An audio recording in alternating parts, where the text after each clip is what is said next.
नमस्कार, मैं हूं विवेका। आप देख रहे हैं खबर बिहार 24। पूरे देश में कोरोना की लहर तीव्र हो गई है। तेजी से कोरोना संक्रमितों की संख्या बढ़ रही है और इलाज के लिए अस्पतालों में भी भीड़ तेजी से बढ़ने लगी है। शहर ही नहीं, गांव के कोने कोने में कोरोना संक्रमण फैलना प्रारंभ कर चुका है। गांव में भी कोरोना पॉजिटिव तेजी से पाए जा रहे हैं।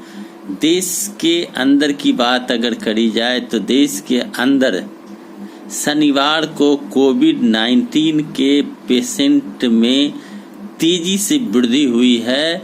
एक दिन में शनिवार में जो मामले सामने निकल कर आए हैं 3,46,786 नए मामले निकल कर आए हैं। यानी शनिवार के दिन 3,46,786 नए मामले जहां निकल कर आए हैं, वहीं अब पूरे देश में कोरोना मरीजों की संख्या बढ़कर 1,66,10,481 हो गई है। फिर से आप समझ लें कि 1,66,10,481 कोरोना मरीज हो गए हैं जो भारत में हैं। भारत में रिकॉर्ड तोड़ मरीजों की वृद्धि हो रही है। संक्रमण तेजी से फैल रही है।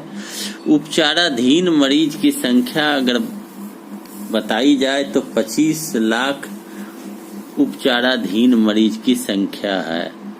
केंद्रीय स्वास्थ्य मंत्रालय के आंकड़ों के मुताबिक एक दिन में 2624 संक्रमित की मौत हो रही है।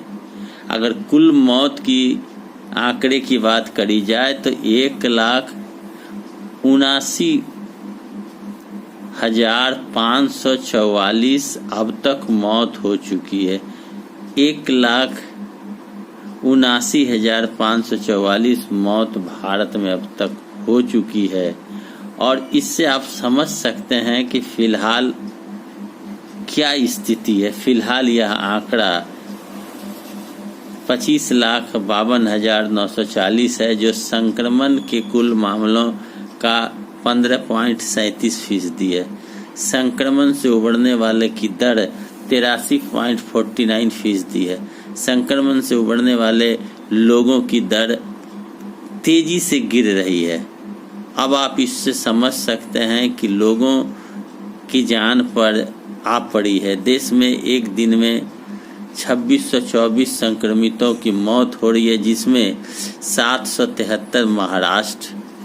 ICM के मुताबिक 23 अप्रैल तक 27,99,222 नमूनों की कोविड-19 संबंधी जांच की गई, जिसमें से 17,53,569 नमूनों की जांच शुक्रवार को की गई है। अब आप समझ सकते हैं कि कोविड-19 के बढ़ते मरीज की संख्या तेजी से बढ़ रही है। शहर से लेके गांव तक यह स्थिति बनी हुई है। ऑक्सीजन न होने के कारण अस्पताल में और घरों में लोग दम तोड़ रहे हैं, तेजी से मर रहे हैं। ऑक्सीजन लेवल घटने के बाद तरफ तरफ कर लोग मर रहे हैं। दिल्ली के गोल्डन अस्पताल में ऑक्सीजन के अभाव में 20 मरीज की मौत हो गई। अब आप इससे समझ सकते हैं कि गंगाराम अस्पताल में 25 मरीजों की मौत एक दिन में हो गई। जयपुर गोल्डन अस्पताल में 20 मरीजों की मौत एक दिन में हो गई। अब आप इससे समझ सकते हैं कि स्थिति कितनी भयावह है कि लोग ऑक्सीजन के बगैर मर रहे हैं। और मोदी जी, नरेंद्र भाई मोदी यह कहते दिख रहे हैं कि दवाई भी व कड़ाई भी के मंत्र का पालन करना होगा। अब दवाई और कड़ाई के मंत्र का पालन करना होगा, जबकि बड़े बड़े डॉक्टर कहते हैं कि कोरोना की कोई दवा नहीं है, लेकिन बुखार में पैरासीटामोल, तो खांसी में कफ सिरप, इस तरह करके सिम्टम के हिसाब से दवा दी जाती है। अब आप इससे अंदाज़ा लगा सकते हैं कि भारत की स्थिति बद से बदतर हो गई। शहर ही नहीं, ग्रामीण क्षेत्र की स्थिति बद से बदतर हो गई। शमशान घाट में पर क्विंटल लकड़ी 900 से 1000 रुपया बिक्री का दर बना दिया गया है। चूँकि लकड़ी का अभाव है और लकड़ी महंगी हो गई है। एम्बुलेंस की बात करें तो एम्बुलेंस 1 किलोमीटर में 12,000 रुपया वसूल रहे हैं। इस तरह की स्थिति है। बीमार हो गए, कोरोना से संक्रमित हो गए तो आपके जमा पूंजी तो खर्च होंगे ही, साथ ही साथ आपका इलाज भी नहीं होगा और इलाज के बगैर आप मर जाएंगे। चूँकि भारत में न बेड है, न सीट है, न ऑक्सीजन है, न डॉक्टर है, न एम्बुलेंस है, न कोई सरकार के वादे के मुताबिक कार्य हो रहे हैं।